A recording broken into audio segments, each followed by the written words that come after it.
چلی آئی۔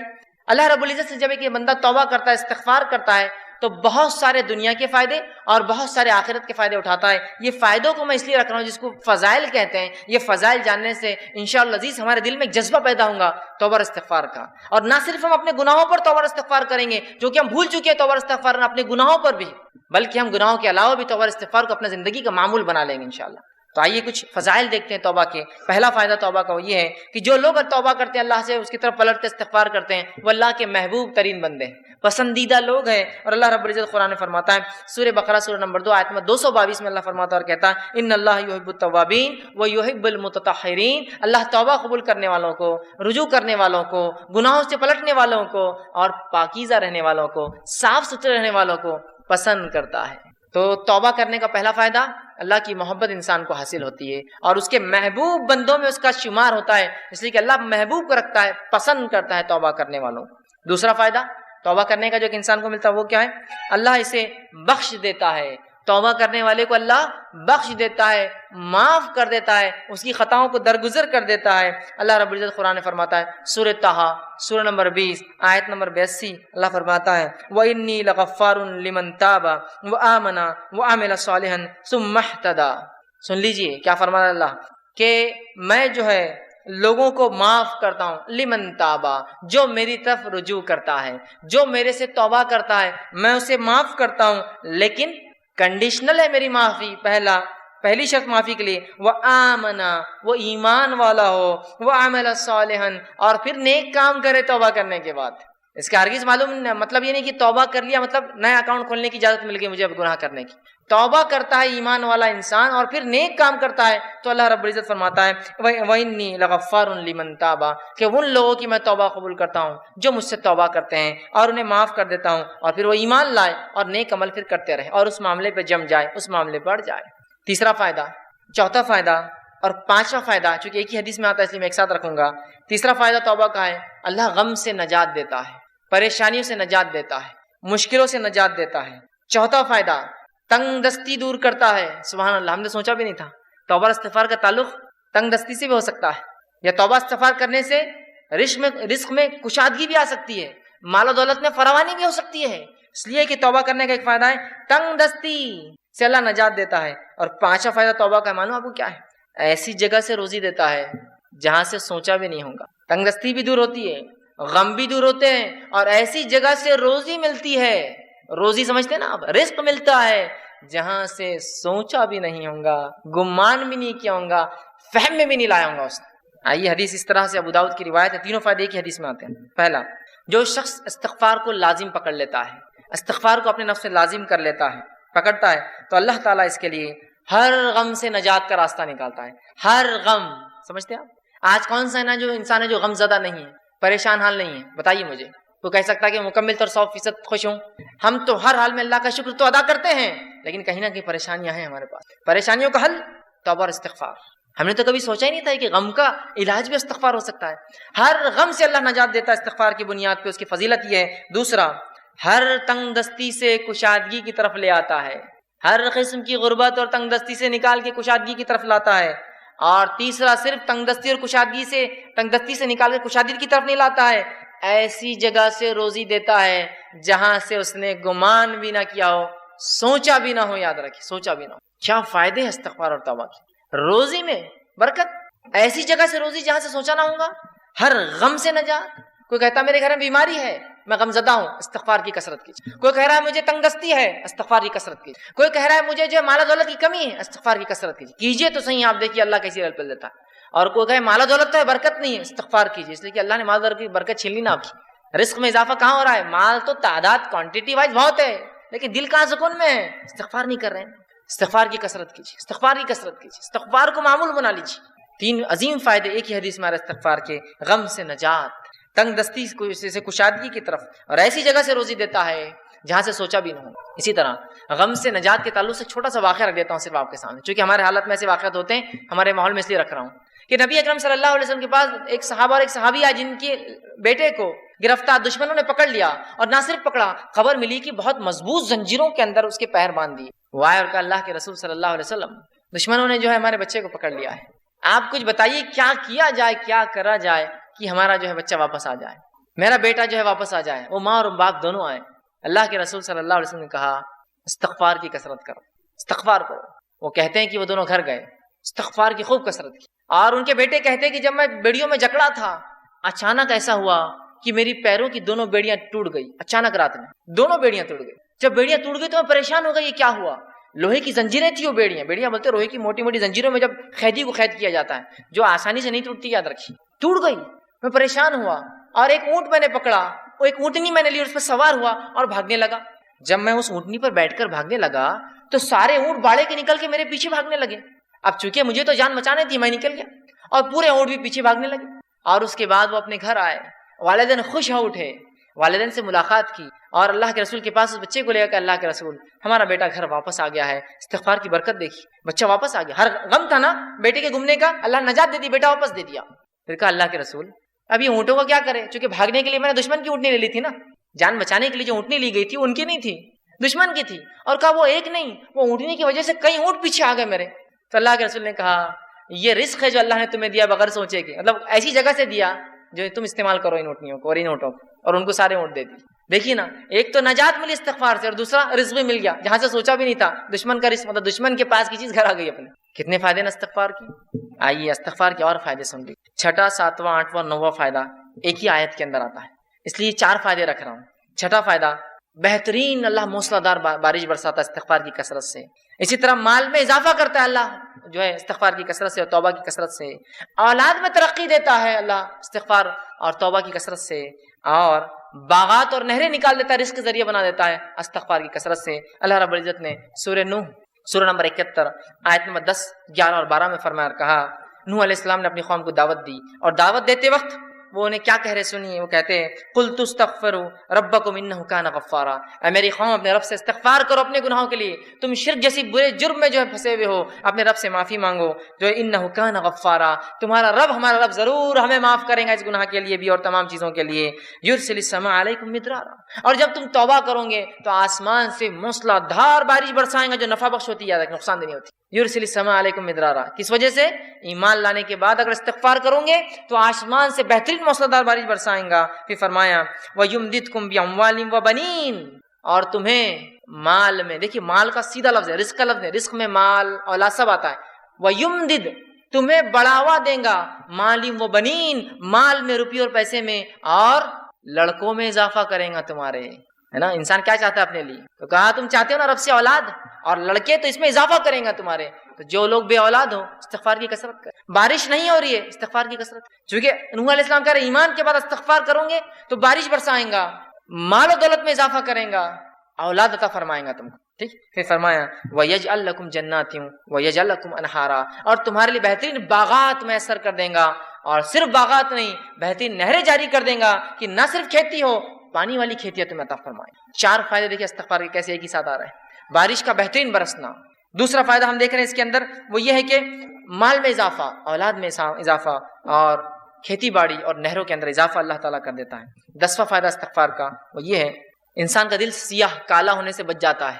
نبی اکرم صلی اللہ علیہ وسلم فرماتے ہیں، مستدرک حاکم کی روایت آپ نے فرمایا، بندہ جب گناہ کرتا ہے تو اس کے دل پر ایک کالا سیاہ داغ پڑ جاتا ہے، ایک اسپاٹ آ جاتا ہے۔ اگر وہ استغفار کر لیتا ہے تو اسپاٹ مٹا دیا جاتا ہے، وائپ آؤٹ کر دیا جاتا ہے، صاف کر دیا جاتا ہے۔ لیکن اگر وہ توبہ اور استغفار نہیں کرتا تو داغ بڑھتا جاتا ہے، بڑھتا جاتا ہے، بڑھتا جاتا ہے، حتیٰ کہ اس کا پورا دل کالا ہو جاتا ہے، یاد رکھیں۔ تو اگر انسان توبہ استغفار کرتا ہے تو دل صاف ہو جاتے ہیں، وہ دھبا دل سے نکل جاتا ہے جو گناہ کی وجہ سے لگ جاتا ہے دلوں کے اوپر۔ لیکن آج گناہ کرنے کے بعد بھی ہم کہاں رجوع کرتے ہیں، استغفار کرتے ہیں، ہے نا۔ اسی لیے کہا جاتا ہے ہمارے دل تو آج کالے ہو چکے ہیں، اس لیے کہ ہمارے اعمال کالے ہیں۔ استغفار کرنے سے دھبا مٹتا چلا جاتا ہے، گناہ ہوئے استغفار کیجیے، توبہ کیجیے، دھبا مٹ جائیں گا، تو دل کالے ہونے سے بچ جاتا ہے۔ اور جب استغفار کرتا ہے تو دل چمکا دیا جاتا ہے، صاف کر دیا جاتا ہے۔ اسی طرح 11واں فائدہ توبہ اور استغفار کا وہ یہ ہے کہ توبہ اور استغفار سے کتنا ہی گناہ، بڑا گناہ کیوں نہ اللہ معاف کر دیتا ہے۔ توبہ اور استغفار جب انسان کرتا ہے نا، کتنا ہی بڑا گناہ آپ نے اور ہم نے کیوں نہ کیا ہو، اللہ معاف کر، کتنا ہی بڑا۔ اور سب سے بڑا دنیا میں گناہ کون سا ہے؟ اللہ کے ساتھ شرک کرنا۔ اگر شرک کرنے والا بھی توبہ کرے سچی، تو سچی توبہ کے بعد اللہ اس کے شرک کو بھی معاف کر دیتا ہے، زنا کو بھی معاف کر دیتا ہے، کفر کو بھی معاف کر دیتا ہے، نفاق کو بھی معاف کر دیتا ہے، ہر قسم کے گناہ کو معاف کر دیتا ہے۔ اور نماز اگر چھوڑتا ہے، تارک الصلاۃ، نماز چھوڑنے والا، تو اس کے گناہ معاف ہو جائیں گے، لیکن توبہ سچی ہو. اور توبہ کی شرائط میں بہرحال انشاءاللہ آگے آؤں گا، لیکن جو بات آیت گزری آگے وہ یہ ہے کہ ایمان لانے کے بعد عمل صالح پڑ جائے، یہ توبہ کی شرائط ہے. ورنہ یہ نہیں کہ توبہ کر لی اور اگلا گناہ کرنا پھر شروع کر دیا. گناہ کرنے سے ہر گناہ کی معافی، توبہ کرنے سے ہر گناہ کی معافی ملتی ہے، ہر گناہ کی. شرط یہ ہے کہ موت سے پہلے یا قیامت کی کوئی بڑی علامت آنے سے پہلے یہ کر لیا جائے، موت سے پہلے.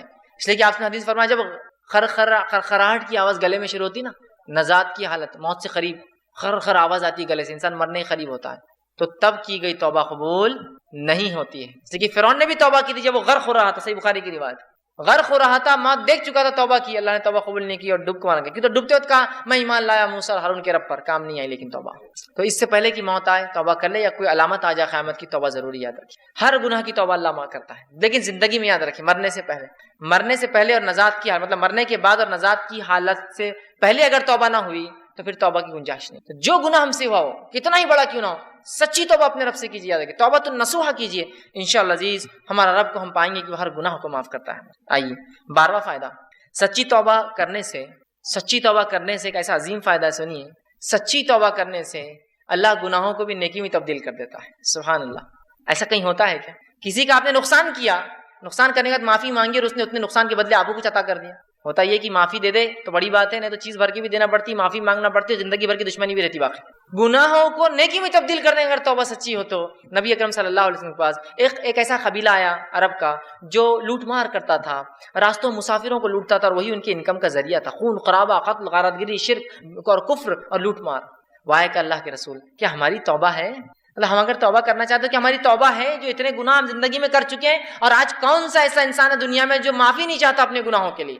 راستہ یہ ہے معافی کا، راستہ یہ ہے معافی کا. ہر انسان چاہتا ہے اسے گناہ معاف ہو، ہر انسان ریپینٹ کرنا چاہتا ہے، توبہ کرنا چاہتا ہے، استغفار کرنا چاہتا ہے اپنے رب سے. یہ ہے طریقہ توبہ کا.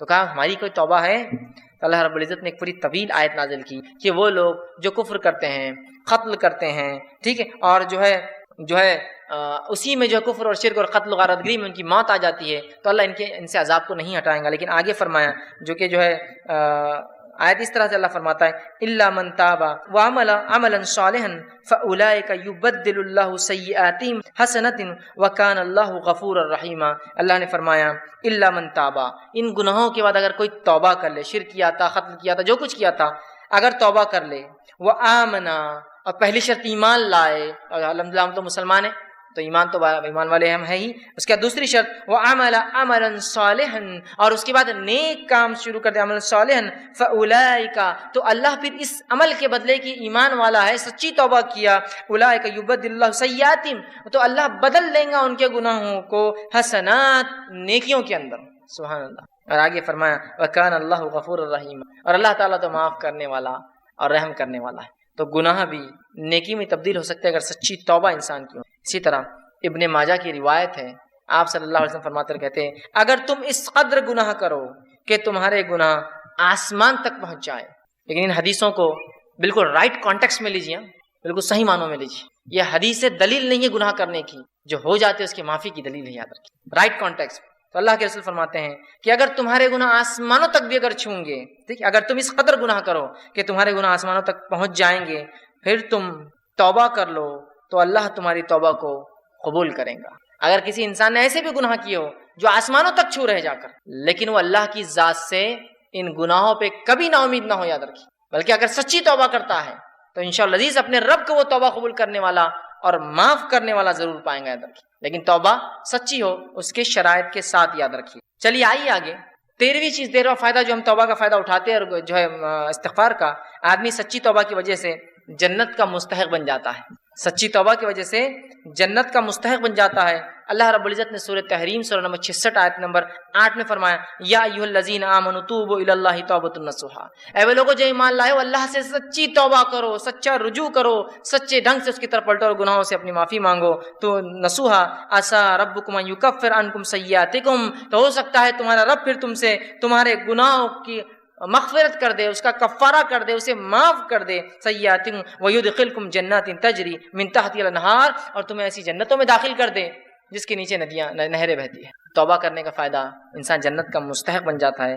14واں اور آخری فائدہ جو آج میں رکھوں گا توبہ کا وہ یہ ہے جب انسان سچی توبہ کرتا ہے، سچے طور سے ندامت ہوتا ہے، توبہ کرتا ہے، تو جو ہے اللہ رب العزت جو ہے اس سے خوش ہوتا ہے. انسان جب توبہ کرتا ہے تو اللہ خوش ہوتا ہے، ناراض نہیں ہوتا. ہاں ناراض تو ان سے ہوتا ہے جو گناہ کرے اور اڑ جائے اس پر، لیکن جو توبہ کرتے ہیں اللہ خوش ہوتا ہے. حدیث کے الفاظ اس طرح سے ہیں جو توبہ کے بارے میں نبی اکرم صلی اللہ علیہ وسلم فرماتے ہیں کہ اللہ خوش ہوتا ہے، اور حدیث اس طرح سے ہیں جو صحیح بخاری کی روایت ہے. آپ صلی اللہ علیہ وسلم فرماتے ہیں کہ اللہ اپنے بندے کی توبہ پر ایسا خوش ہوتا ہے، جب بندہ توبہ کرتا ہے اللہ ایسا خوش ہوتا ہے جیسے کہ ایک شخص سفر پر نکلا ہو، مسافر ہو، سفر کر کے چل جا رہا ہو اور ایک جگہ اپنے اونٹ کو باندھے اور لیٹ جائے ریگستان کے بیچ میں، اور جب وہ جاگے تو اس کا اونٹ چلا جائے، وہ تھوڑا نکل کر ڈھونڈتا ہے اپنے اونٹ کو، اس کا اونٹ اسے نظر نہیں آتا، تو پھر وہ واپس آتا ہے اور سوچتا ہے کہ اب ریگستان میں گھوم کے مرنے سے اچھا ہے جہاں لیٹا تھا اس چھوٹے درخت کے نیچے لیٹ جاؤں تو مجھے موت آ جائے، کیونکہ اب ریگستان میں اونٹ گھومنا مطلب موت ہے اور کوئی راستہ نہیں. وہ آ کر لیٹ جاتا ہے، اور جب لیٹ جاتا ہے تھوڑی دیر بعد دیکھتا ہے تو اس کا اونٹ پورے مال کے ساتھ جوں کا تو کھڑا ہے. ایک تو ریگستان، اس پر اکیلا مسافر، اور اس پر اونٹ کا واپس آنا، یہ بہت تعجب کی بات ہے. جو لوگ عرب ہیں وہ جانتے ہیں، جو لوگ اونٹ پالتے ہیں وہ جانتے ہیں اونٹ کبھی زندگی میں پالتو نہیں ہوتا. اس لیے حدیث میں آپ نے فرمایا قرآن جو شخص حفظ کرتا ہے اسے پکڑ کر رکھے، اس لیے کہ قرآن کا حفظ ایسے ذہن سے نکلتا ہے جیسے اونٹ مالک سے نکل کر بھاگ جاتا ہے. ایک اونٹ کو آپ 100 سال پالیے، 100 سال بعد رسی ایک بار کھلی چھوڑیے، ایسے بھاگے گا کہ کبھی واپس لوٹ کر نہیں آئے گا، لیکن اس کا اونٹ واپس مال کے ساتھ آ جاتا ہے. اس سے بڑی خوشی کی بات کر، اور وہ خوشی سے جم اٹھتا ہے اور کہتا ہے خوشی میں اے اللہ میں تیرا رب اور تو میرا بندہ. خوشی میں، چونکہ اس کو سمجھتا نہیں کیا بولوں اس خوشی کے اندر، تو کہتا ہے اللہ میں تیرا رب اور تو میرا بندہ. اس آدمی سے بھی زیادہ اللہ خوش ہوتا ہے جب کوئی شخص توبہ کرتا ہے. اس آدمی سے بھی زیادہ اللہ خوش ہوتا ہے جب کوئی شخص توبہ کرتا ہے. دیکھ رہے ہیں آپ توبہ کیا فضیلت، اللہ خوش ہوتا ہے توبہ کرنے والوں سے، اور بہت ناراض اور غضبناک ہوتا ہے، عذاب نازل کرتا ہے جو گناہوں پہ گناہ کرتے ہیں. اور انسان ہونے کے ناطے کیا گناہ ہم سے نہیں ہوتے، کیا گناہ نہیں ہوتے ہماری آنکھوں سے، ہمارے ہاتھ سے، ہماری زبان سے، ہمارے کانوں سے، ہمارے جسم سے، لیکن رب سے ہم فوراً کر لیں استغفر اللہ استغفر اللہ. پتہ نہیں کیا ہو گیا، کوئی چیز نقصان پہنچ گیا، کسی جانور کو نقصان پہنچ گیا، کسی انسان کو پہنچ گیا ہوں، میں نہیں جانتا ہوں، میری گاڑی کہیں کھڑی تھی کسی کو تکلیف ہو گئی ہوں گی، استغفار کا ورد کر رہا ہوں استغفر اللہ، ہو گیا گناہ معاف. آئندہ وہ غلطی نہیں کرنا چاہیے، لیکن انون ہم کو نہیں پتا ہم سے کیا ہو رہا ہے، کتنی خطائیں غلطیاں ہو جاتی، بس ورد کرتے رہیے، اپنے ایک معمول بنا لیں ہم. تو آپ صلی اللہ علیہ وسلم فرماتے ہیں اس سے زیادہ اللہ خوش ہوتا ہے اس آدمی سے جب کوئی انسان اپنے رب کی طرف رجوع کرتا ہے اور توبہ کرتا ہے، پلٹتا ہے، گناہوں سے معافی مانگتا ہے. ابن القیم رحمہ اللہ جو ہے کتاب ہے ان کی لکھی ہوئی مدراج سالکین، اس کے اندر بہت اچھی بات نقل کرتے ہیں. انشاءاللہ اس کتاب کا میں پورا وہ پریفیس وہ جملہ آپ کے سامنے نقل کرتا ہوں. وہ لکھتے ہیں اور کہتے ہیں توبہ کے بارے میں کہ توبہ ہی دین کی حقیقت ہے. وہ لکھتے ہیں اور کہتے ہیں، فرماتے ہیں آپ نے فرمایا اور کہا، فرماتے ہیں کہ دین اسلام کی حقیقت، توبہ دین اسلام کی حقیقت ہے اور سارے کام، سارا دین توبہ میں داخل ہے. توبہ اتنی اہم چیز ہے کہ سارے کام اور سارا دین توبہ میں داخل ہے. یہی وجہ ہے کہ توبہ کرنے والا اس بات کا مستحق ہے کہ اللہ تعالیٰ کا وہ دوست قرار دیا جاتا ہے، کیونکہ اللہ تعالیٰ توبہ کرنے والوں اور پاک صاف رہنے والوں کو دوست رکھتا ہے. کہ تو اللہ جس سے محبت کرتا ہے مطلب وہ اللہ کا دوست ہے نا. توبہ کرنے والوں سے اللہ محبت کرتا ہے مطلب اللہ کے دوست ہے. اس کا مطلب توبہ دین کا بہت اہم حصہ، بلکہ وہ کہتے ہیں بلکہ مکمل دین اسلام مکمل توبہ کے اندر ہے. پھر وہ آگے لکھتے ہیں اللہ تعالیٰ اپنے ان بندوں سے محبت رکھتا ہے جو اس کام کو بجا لائے جس کا اس نے حکم دیا ہے، اور اسے ترک کرے، ان کاموں کو چھوڑ دیں جس سے اس نے منع فرمایا ہے. تو گویا توبہ کا مفہوم یہ ہے کہ جن کاموں کو اللہ تعالیٰ نے ظاہری اور باطنی طور پر ناپسند فرمایا ہے، فرماتا ہے انسان ان سے رجوع کرے، توبہ کرے، کرتے ہوئے ایسے کاموں کو اختیار کرے جنہیں اللہ تعالیٰ ظاہری اور باطنی مطلب اوپنلی اور کلوزلی، چھپا ہوا سیکرٹلی اس کو پسند کرتا ہے. فرماتا ہے اس اعتبار سے توبہ ایک جامع لفظ ہے اور اسلام، ایمان اور احسان اس توبہ میں مکمل طور سے داخل ہے، اور یہ تمام مقامات کا احاطہ کیے ہوئے. اسی لیے یہ ہر مومن کے مقصود کی ابتدا بھی ہے کہ وہ توبہ کرے، اور انتہا بھی ہے، خاتمہ بھی اسی پر ہو کہ وہ توبہ کرے. اسی مقصود کی خاطر مخلوق کو جود بخشا گیا، اور توحید اسی کا ایک جز ہے، بلکہ عظیم جز ہے. پھر آگے لکھتے ہیں اکثر لوگ توبہ کی قدر و منزلت اور اس کی حقیقت سے آگاہ نہیں ہوتے. علم اور عمل اور حال کے اعتبار سے توبہ کرنا تو بہت دور کی بات ہے. اللہ تعالیٰ توبہ کرنے والوں سے اسی لیے محبت رکھتا ہے کہ ساری مخلوق میں وہی ہے جو اس کے خاص بندے ہیں.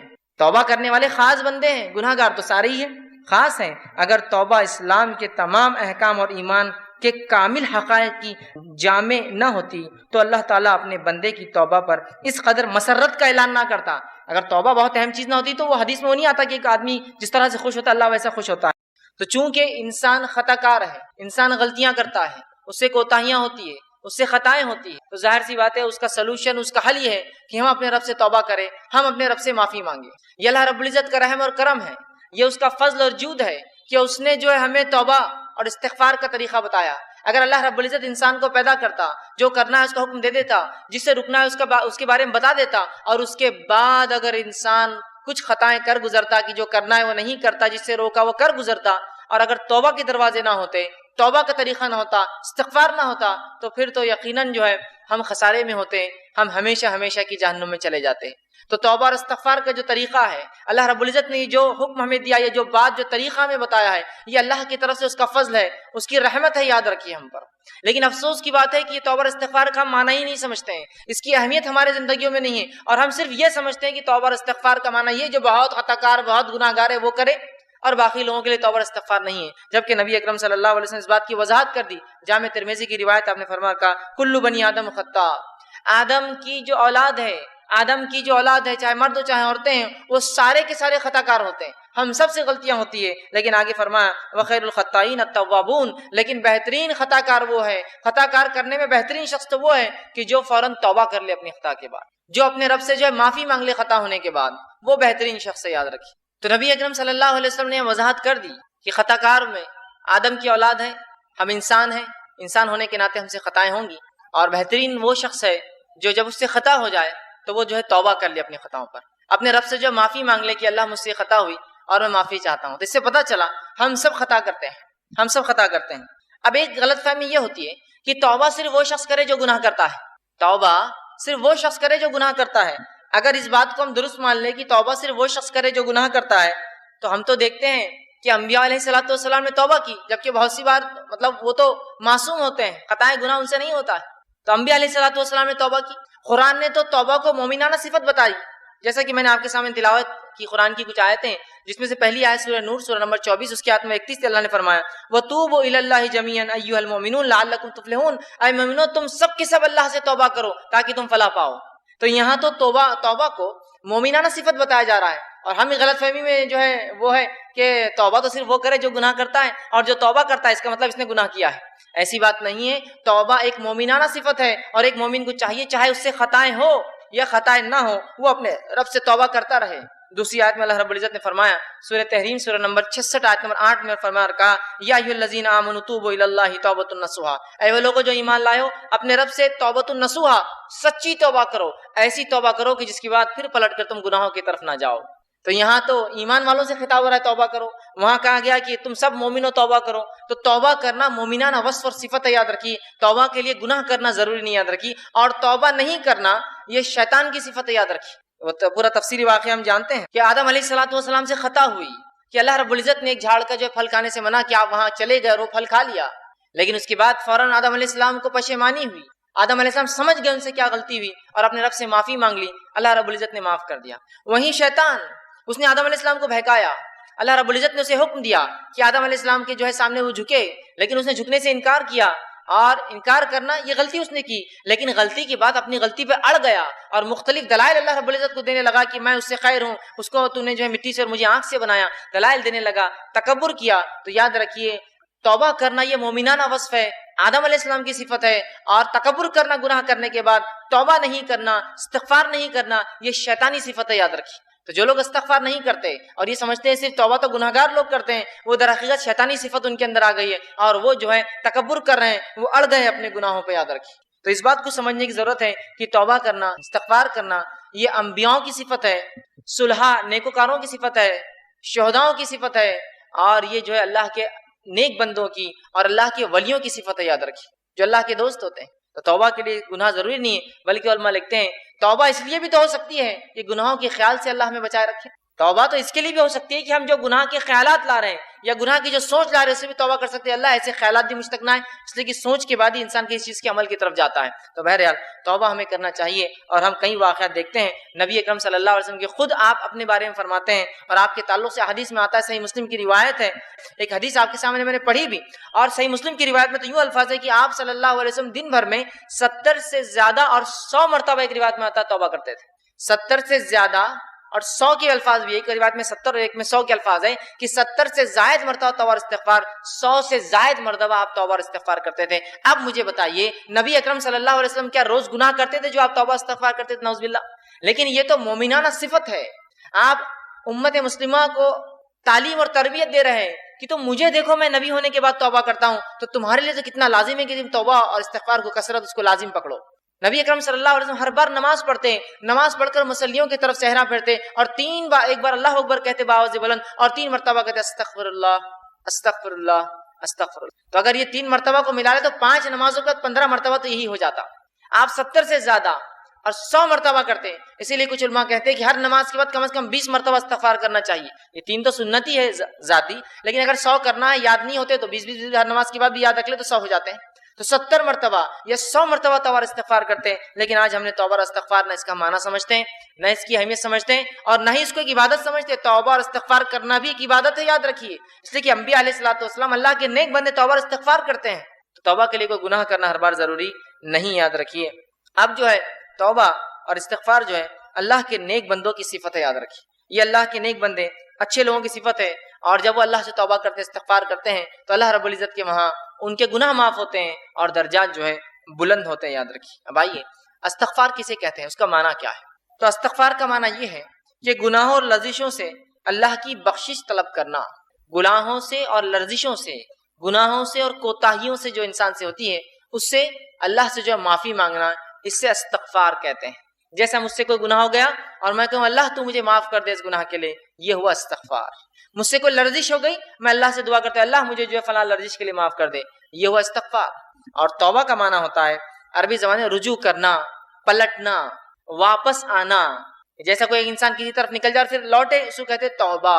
مطلب کہ کوئی انسان اللہ کے بتائے گئے طریقے کو چھوڑ کر کوئی ایسا کام کرے کہ جو حکم دیا گیا اسے چھوڑ دے, یا جس سے منع کیا اسے کر لے, اور اس کے بعد وہ کہ اللہ میں توبہ کرتا ہوں, مطلب میں واپس تیرے طریقے پہ آتا ہوں جس غلط طریقے پر میں چلا گیا تھا, تو اسے کہتے توبہ. تو توبہ کا معنی ہوتا ہے پلٹنا, لوٹنا, واپس اللہ کی طرف رجوع کرنا. استغفار کا معنی ہوتا ہے اللہ سے اپنے گناہوں کی بخشش طلب کرنا. اگر دونوں کو ملا لیا جائے تو یہ معنی ہوگا کہ کوئی شخص اگر گناہ کرتا ہے, جب وہ اپنے گناہوں سے رجوع کرتا ہے, گناہوں سے جو ہے پلٹتا ہے, اسے توبہ کہتے ہیں. اور جب پلٹنے کے بعد اللہ سے دعا کرتا ہے اللہ مجھے معاف کر دے, وہ استغفار ہوتا ہے. جب انسان گناہوں سے پلٹتا ہے اور رب سے دعا کرتا ہے معافی کی, تو پلٹنا توبہ ہے اور دعا کرنا معافی کی استغفار ہے. یا دوسرے الفاظ میں جب انسان استغفار کرتا ہے, اللہ سے اپنے گناہوں کی بخشش طلب کرتا ہے اور واپس پلٹتا ہے, مطلب وہ گناہ کو چھوڑ دیتا ہے, تو یہ ہوتا ہے استغفار اور یہ ہوتا ہے توبہ. تو دونوں کا بہت گہرا تعلق ہے, یاد رکھیے, توبہ اور استغفار. اس لیے کہ جب انسان توبہ کرتا ہے, رب کی طرف پلٹتا ہے, تو اس کے لیے طریقہ استغفار کا اختیار کرتا ہے, معافی مانگتا ہے. اور جب معافی مانگتا ہے تو گناہ کو چھوڑ کر واپس لوٹ آتا ہے اپنے رب کے راستے کی طرف, رجوع کر لیتا ہے. تو توبہ اور استغفار یہ ہے کہ گناہ کرنے کے بعد واپس پلٹنا, اور واپس پلٹ کے اپنے گناہوں کی معافی مانگنا. پلٹنا واپس توبہ اور معافی مانگنا ہے استغفار. تو جب دونوں ساتھ اس آئے تو اس کا معنی انسان نے واپس رجوع کیا اپنے گناہ سے, اور رب سے معافی بھی اس نے مانگ لیا. یہ معنی ہوگا دونوں جب ایک ساتھ استعمال ہوں گے. اب آئیے, توبہ کرنے والوں کی, استغفار کرنے والوں کی 3 قسمیں ہوتی ہیں جو قرآن سے ہمیں پتہ چلتی ہے. پہلی قسم وہ ہے جو وہ شخص ہوتے ہیں, جو وہ لوگ ہوتے ہیں جو عذاب الہی سے ڈر کر توبہ کرتے ہیں. پہلی قسم ان لوگوں کی ہے جو عذاب الہی سے ڈر کر توبہ کرتے ہیں. ٹھیک, کہ جو اللہ کا عذاب ہے, جہنم کی جو وعید سنائی جاتی ہے, اور قرآن حدیث میں جو مختلف عذابات دنیا اور آخرت کے آتے ہیں جب انسان گناہوں میں جاتا ہے, تو جو انسان اللہ کے عذاب سے ڈر کر توبہ کرتا ہے اسے صاحب توبہ کہتے ہیں. مطلب وہ شخص توبہ کا حامل ہے, صاحب توبہ ہے, اور یہ مومنوں کی صفت ہے. یاد رکھیے, توبہ کرنا کس کی صفت ہے؟ مومنوں کی صفت ہے. توبہ کرنا گنہگاروں کی صفت نہیں ہے. گناہ گار تو گناہ پہ اڑ جاتا ہے, اس کو اسی لیے تو گناہ گار کہا جاتا ہے. مومن گناہوں پہ اڑتا نہیں, توبہ کرتا ہے, اس لیے تو مومن کہلاتا ہے. تو توبہ مومنوں کی صفت ہے, یاد رکھیے. اور پہلا وہ شخص ہے, توبہ کی جو پہلی قسم ہے کہ انسان اللہ سے توبہ کرے گناہوں اور عذاب کے ڈر سے کہ اللہ عذاب دینے والا ہے, اور یہ مومنانہ صفت ہے. اس کے تعلق سے سورہ نور میں اللہ نے فرما کہا وَتُوبُوا إِلَى اللَّهِ جَمِيعًا أَيُّهَا الْمُؤْمِنُونَ، اے مومنو تم سب کے سب اللہ سے توبہ کرو. تو یہاں پتہ چلا توبہ کس کی صفت ہے؟ مومنوں کی صفت ہے کہ جو اللہ کے عذاب سے ڈر کر توبہ کرتے ہیں. دوسری صفت ہے توبہ کی، دوسرے لوگ وہ ہے جو توبہ کرتے ہیں. توبہ کی دوسری قسم وہ لوگ ہیں جو ثواب اور لالچ کے لیے توبہ کرتے ہیں کہ توبہ کرنے سے ثواب ملے گا، ہے نا، اور وہ ثواب کی لالچ اور حرص میں توبہ کرتے ہیں. اور یہ صفت صالحین اور اللہ کے جو ولی ہوتے ہیں، نیک صفت لوگ ہوتے ہیں، ان کی صفت ہے. یہ توبہ گناہ کی بنیاد پر، یہ اللہ کے عذاب سے ڈر کر نہیں کرتے ہیں. یہ توبہ اس لیے کرتے ہیں کہ ان کو لالچ ہوتی ہے کہ توبہ کرنے کی وجہ سے اللہ ہمارے درجات کو بلند کریں گا، اللہ اس کا اجر دیں گا نا، چونکہ انسان توبہ کر رہا ہے کنٹینیو، تو وہ لالچ میں توبہ کرتے ہیں. اور یہ صفت جو ہوتی ہے یہ اللہ کے مقرب بندوں کی، صالحین کی اور اللہ کے ولی صفت لوگوں کی ہوتی ہے. اور اللہ رب العزت نے سورہ قاف سورہ نمبر 50 کی آیت نمبر 33 سے فرما کہا وجاء بقلب منیب. دیکھیے، اور ایسے لوگوں کو یاد رکھیے جو ہے انابت کہتے ہیں. اور اللہ نے کہا وجاء بقلب منیب، اور جو رجوع کرنے والا دل لے کر آئے، ایک ایسا دل لے کر آئے جو منیب ہو، انابت والا ہو، اپنے رب کی طرف رجوع کرتا ہو اس لالچ میں کہ اس کا رب اس میں گناہ کی وجہ سے نہیں ثواب دیں گا. ٹھیک، تو یہاں کہا وہ شخص جو اللہ کے پاس لائے ایک رجوع کرنے والا دل، یہ صالحین اور اللہ کے مقرب بندوں کی صفت ہے. تیسری قسم توبہ کی وہی ہے جو لوگ کرتے ہیں، وہ لوگ ہیں جو محض اللہ کی اطاعت میں توبہ کرتے ہیں، گناہ بھی نہیں کرتے، لالچ میں بھی نہیں، اللہ کی اطاعت میں توبہ کرتے ہیں. جن کے اندر انبیاء اور مرسلین ہیں، اللہ کے نبی اور رسول ہے، جو گناہ بھی نہیں کرتے ہیں، عذاب کے ڈر سے نہیں بھی کرتے ہیں، بلکہ وہ جو لوگ ہوتے ہیں وہ اس لیے توبہ کرتے ہیں کہ اللہ کی اطاعت ہے، اللہ نے حکم دیا توبہ کا، اس لیے ہم توبہ کر رہے ہیں. اور یہ اللہ کے انبیاء کی اور جو ہے مرسلین جس کو کہیں رسولوں کی جو ہے صفت ہے. اور اس کو جو ہے اوبا کہتے ہیں، اوبا کہتے ہیں عربی میں، جس کے تعلق سے قرآن نے فرمایا سورہ صاد کہ وہ جو ہے نہ گناہ کرتے ہیں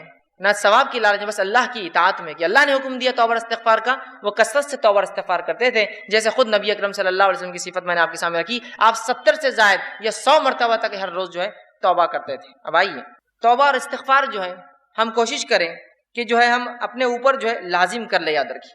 اور توبہ اور استغفار جو ہے دو شکلوں کے اندر ہم پر لازم آتا ہے، واجب آتا ہے. دیکھیے، اطاعت میں توبہ کرنا، فرما برداری میں توبہ کرنا، ثواب کی لالچ سے توبہ کرنا، یہ تو اچھی بات ہے. لیکن دو مقامات ایسے ہوتے ہیں جہاں توبہ اور استغفار کرنا واجب ہے، ضروری ہو جاتا ہے. ہمارے حال تو یہ ہے جہاں واجب ہے وہاں بھی نہیں کرتے، اور جہاں لالچ ہونا چاہیے وہاں بھی نہیں کرتے، نہ کہیں اور کرتے ہیں. دو شکلوں میں واجب ہے، کمپلسری ہے، فرض ہے. وہ دو شکلیں کون سی ہے؟ پہلا، جب بندہ ایسا کوئی کام نہیں کرتا ہے جس کے کرنے کا حکم اس کے رب نے دیا ہے تو توبہ اس پر واجب آ جاتی ہے. نماز پڑھو، روزہ رکھو، زکوٰۃ دو، حج کرو، اچھائی کا حکم دو، برائی سے روکو، پڑوسی سے اچھا سلوک کرو، رشتوں کو نبھاؤ، مسکینوں کا حق ادا کرو، یتیموں کا حق ادا کرو، مسافروں کا حق ادا کرو، یہ تمام چیزیں ہیں. تو جب کوئی حکم شریعت دیتی ہے، انسان وہ حکم کو بجا نہیں لاتا تو اس پر توبہ واجب ہو جاتی ہے، استغفار واجب ہو جاتا ہے. اور دوسری شکل جس میں توبہ اور استغفار واجب ہو جاتی ہے ایک شخص پر، وہ دوسری شکل تب ہوتی ہے جب انسان شریعت کے اس عمل کو کر گزرتا ہے جس عمل سے شریعت نے روکا ہے. شراب مت پیو، زنا مت کرو، برے کام مت کرو، بد کلامی مت کرو، جھوٹ مت بولو، چوری مت کرو، ہے نا. تو یہ گناہ والی چیزیں. تو دو شکلوں میں ہم پر توبہ اور استغفار واجب ہے. پہلا، ویسے کرنا تو اطاعت میں اور لالچ میں چاہیے ہم نے ہمیشہ، چاہے گناہ ہو نہ ہو، لیکن دو جگہ تو واجب ہے. پہلا، جب جو چیز کا شریعت نے کرنے کا حکم ہم سے چک جائے تو توبہ اور استغفار واجب ہے، اور جب اس چیز کو کر گزرے جس سے روکا ہے تب بھی ہم پر توبہ اور استغفار واجب ہے. یاد رکھیے، یہ دو شکلوں میں توبہ اور استغفار مجھ پر اور آپ پر اور ہم انسانوں پر واجب اور ضروری ہے. لیکن آج ہم دیکھتے ہیں توبہ کا معاملہ جو کچھ ہے بس وہ اتنا ہے، اور اس کے طریقے بھی ہم نہیں جانتے کہ بس ایک انسان نماز پڑھتا ہے، نماز پڑھنے کے بعد اگر مسجد میں تو پہلے ادھر دیکھتا ہے سیدھی طرف، پھر الٹی طرف دیکھتا ہے، اور جب وہ دیکھتا ہے کوئی نہیں دیکھ رہا ہے تو فوراً اپنے دونوں ہاتھ اٹھاتا اور توبہ توبہ توبہ توبہ بول کے دونوں ہاتھوں کو جو ہے ادھر اور ادھر ادھر ادھر کر کے فوراً بیٹھ جاتا ہے. اور یہ بھی توبہ کا جو طریقہ اس نے اختیار کیا ہے وہ بھی پہلے دیکھتا ہے کوئی دیکھ تو نہیں رہا، اور اگر توبہ توبہ کے بیچ میں کوئی دیکھ لے تو وہیں رک جاتا ہو، گال کو تھوڑا مل کے ہاتھ نیچے کر لیتا، مطلب میں گناہ گار تھوڑی ہوں جو میں توبہ کر رہا ہوں. ایک تو طریقہ غلط، اور اس پر جیسے کہ لوگ دیکھ لیں گے کہ توبہ کر رہا ہے مطلب گناہ کر کے آئے تو فوراً گناہ گار تھوڑی ہوں میں. تو نہ توبہ واجب پر ہم کر رہے جب ضروری ہے، نہ توبہ ہم اطاعت میں کر رہے کہ ہمارے نبی توبہ روز کرتے تھے، استغفار کرتے تھے، اتباع میں بھی نہیں ہے، لالچ میں بھی نہیں ہے، خوف سے بھی نہیں ہے، نہ واجب چیزوں پر ہے جہاں ضروری ہے توبہ استغفار کرنا. اور جو کچھ ہے بس وہ توبہ والا ہے جو بچوں کو پنشمنٹ کے طور پر، سزا کے طور پر بولا جاتا ہے کہ چلو چیکس کو ہاتھ لگاؤ، گالوں کو ہاتھ لگاؤ اور توبہ توبہ، اور پتہ نہیں بس اسی کو ہم سمجھتے توبہ ہے. اور انسان بس دعا کیا، تھوڑا ہاتھوں کو یوں کرا، اور میں نے دیکھا لوگ پھر وہ ہاتھ پھیرتے اور اٹھ کر چلے جاتے ہیں. جو کچھ ہے بس وہ اس حد تک ہے اور اس لمٹ میں ہے. یاد رکھیے ہمیں چاہیے کہ ہم کثرت سے توبہ استغفار کریں. کثرت سے اپنے زندگی کا جو ہے اس کو معمول بنا لیں. معمول سمجھتے نا، مطلب یہ روز مرہ کی کوئی ایسی چیز جس کو انسان ہمیشہ کرتا ہے اس کو معمول بنا لیں، جس طرح سے ہمارے نبی کا معمول تھا صلی اللہ علیہ وسلم کہ آپ توبہ استغفار کی کثرت کرتے تھے تاکہ امت اس بات کو سیکھ لیں. اسی طرح توبہ قبول کرنا اللہ سبحانہ تعالیٰ کی صفت ہے، یاد رکھیے، اور اللہ سبحانہ تعالیٰ کے علاوہ ہماری توبہ کوئی قبول نہیں کرتا، یاد رکھیے. توبہ توبہ قبول کرنا یہ اللہ کی صفت ہے. اسی لیے اللہ کی ایک صفت تواب ہے. تواب کا معنی ہے توبہ قبول کرنے والا، اور تواب کا معنی یہ بھی ہوتا ہے توبہ کرنے والا. دونوں ہی معنی ہوتے ہیں عربی میں کہ تو توبہ یا تواب کا معنی ہوتا ہے رجوع کرنے والا، پلٹنے والا. تو بندہ گناہ کرتا ہے، رب کی طرف پلٹتا ہے، رب بندے کے گناہ کو معاف کر کے اس کی طرف رجوع کرتا ہے.